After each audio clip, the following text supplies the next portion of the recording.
Hi everyone, this is Meerab Zeeshan. Viewers, England का जो पाकिस्तान के साथ टेस्ट होना है उसका स्क्वाड अनाउंस हो चुका है and I am very excited to tell you about कि उनके प्लेयर्स कितने खतरनाक हैं और पाकिस्तान की तरफ से जो प्लेयर्स हमारे होंगे अभी तक स्क्वाड पाकिस्तान का। अगर हम देखें बांग्लादेश के खिलाफ जिन लोगों ने खेला है कंपैरेटिवली बहुत डिफरेंट सिचुएशन है। हमने चैंपियंस कप खेलना है और उसके बाद हमने जो है वो आगे बढ़ना है। तो before I start please subscribe the channel and like the video ताकि मुझे भी थोड़ा सा पॉजिटिव रिस्पॉन्स मिले और इसके बाद मैं मजीद कंटिन्यू करूं, कोशिश करूं कि आपके साथ जो है वो अपडेट्स शेयर करती रहूं।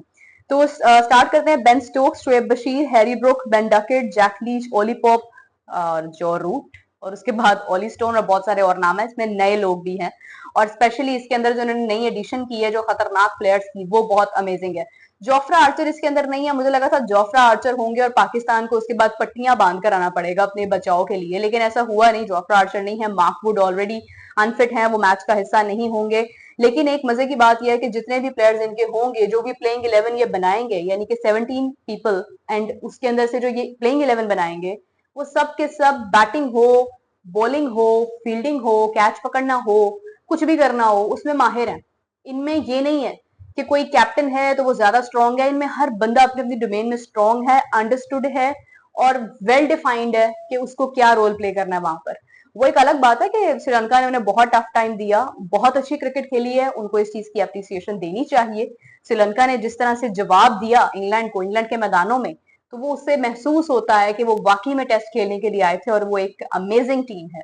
लेकिन वहीं पर अगर हम इंग्लैंड को देखते हैं, इंग्लैंड अगरचे अपनी फॉर्म में उस तरह से नहीं है। इंग्लैंड ने इससे पहले भी बहुत अच्छा कोई, मैं नहीं समझती हूँ कि ये इंग्लैंड की तरफ से हमें इस तरह का रिस्पॉन्स हम देखते हैं कि इंग्लैंड इस तरह से खेल सकता है।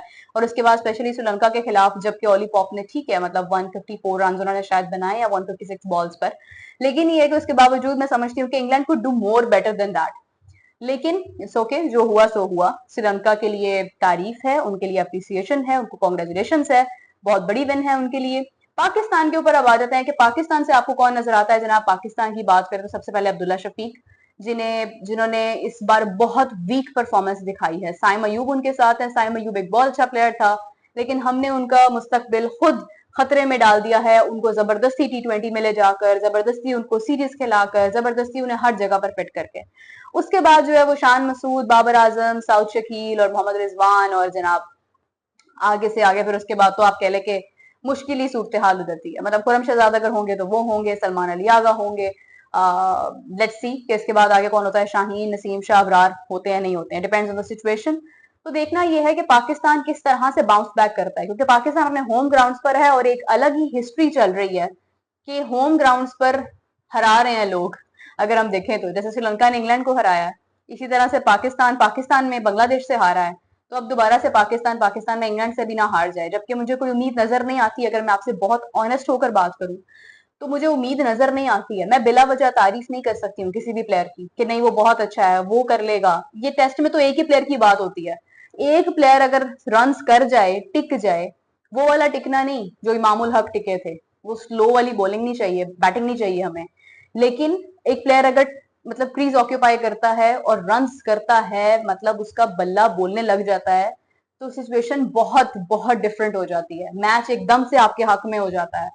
ये ये चीजें जो होती है ना, ये जो सक्सेस होती है, छोटी छोटी आपकी जो सक्सेस होती है, ये आपको मिलती है वेरिएशंस के साथ, प्रैक्टिस के साथ, ट्रेनिंग के साथ, मेहनत करने पर। कि आपको अगर कहीं पर खराबी नजर आ रही है तो कहाँ नजर आ रही है और क्यों नजर आ रही है और आपने कैसे उस चीज को ओवरकम करना है। लेकिन ऐसा नहीं है कि आप बस, आप दुनिया को पता चल गया है कि उन्होंने आपको यहाँ पर आउट करना है, आपने स्टंप से थोड़ा सा इधर होना है और जनाब आपने ठा आउट हो जाना है। तो उन चीजों की वजह से जो है ना वो फिर आपको प्रॉब्लम्स बाद में आती हैं। आपको चेंज करना है खुद को। मतलब बहुत सारे लोग हैं हिस्ट्री में, अगर हम देखते हैं बहुत बड़े बड़े नाम हैं जिन्होंने पहले शुरू में मार खाई किसी स्पेसिफिक जगह पर और उसके बाद उन्होंने उसको ओवरकम किया और उसी चीज को अपनी स्ट्रेंथ बना लिया। जब अपनी वीकनेस को आप ओवरकम करते हैं तो आप उस चीज को अपनी स्ट्रेंथ बना लेते हैं।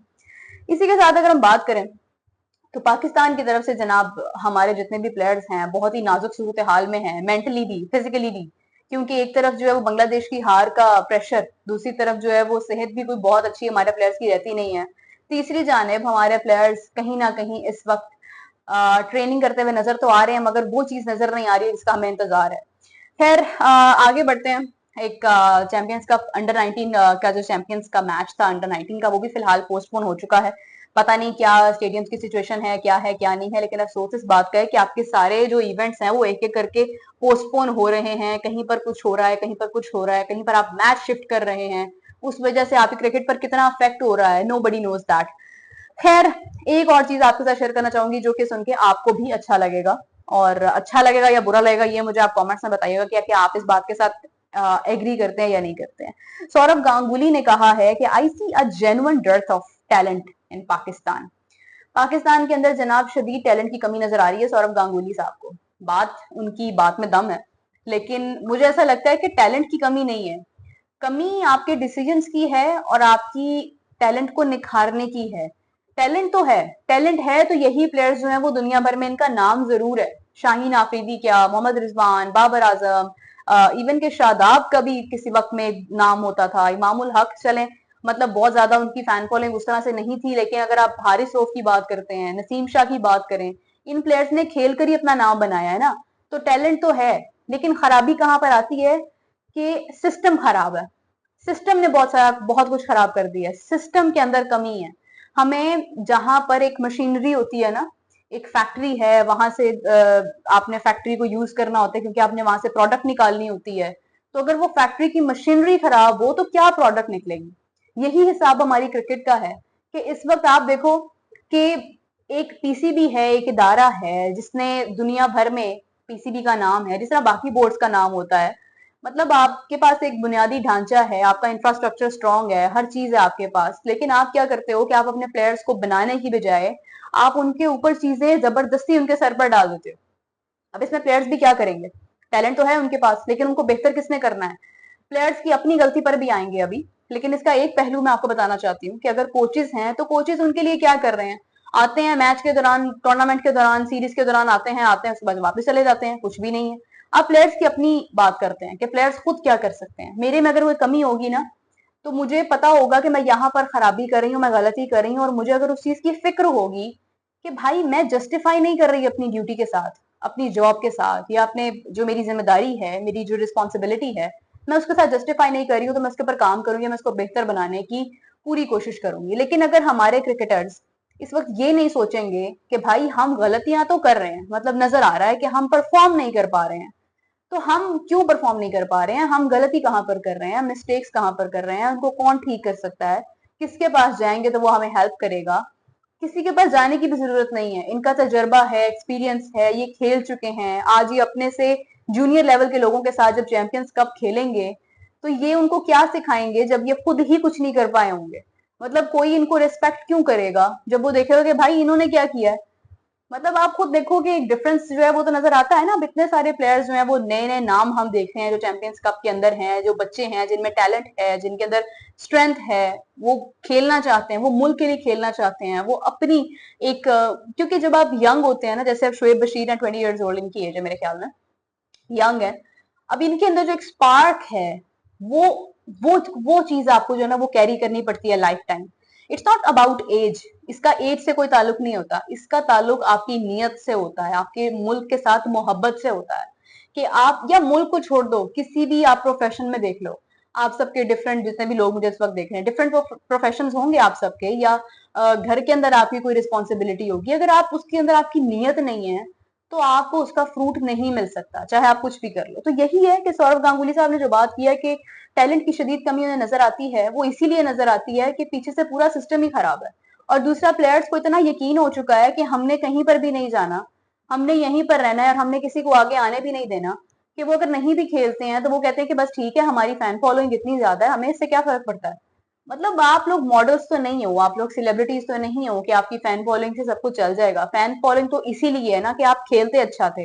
अगर आप अच्छा खेलोगे नहीं तो फैन फॉलोइंग भी खत्म हो जाएगी, और ऊपर से जो आपका एटीट्यूड है अपने फैंस के साथ, उसके बाद तो वैसे ही आप भूल जाओ कि कोई आपको जो है वो याद रखेगा अच्छे लफ्जों के साथ।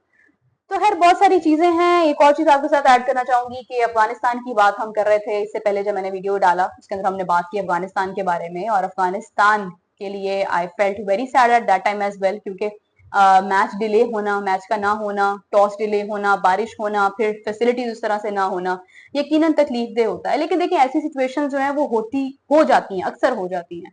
तो उसके लिए आईसीसी की भी एक जिम्मेदारी है, बुनियादी जिम्मेदारी है कि वो अफगानिस्तान को वर्ल्ड टेस्ट चैंपियनशिप के अंदर अगर काउंट कर रहे हैं, उनको कह रहे हैं कि हाँ वो उसको होस्ट करवाएं और वो न्यूजीलैंड के साथ खेल रहे हैं, उनका रैंकिंग में नाम है, मतलब उन्होंने कल को ऊपर नीचे जो भी जहां पर भी वो फिट होंगे उनका रैंकिंग के अंदर एक रिकॉर्ड होगा।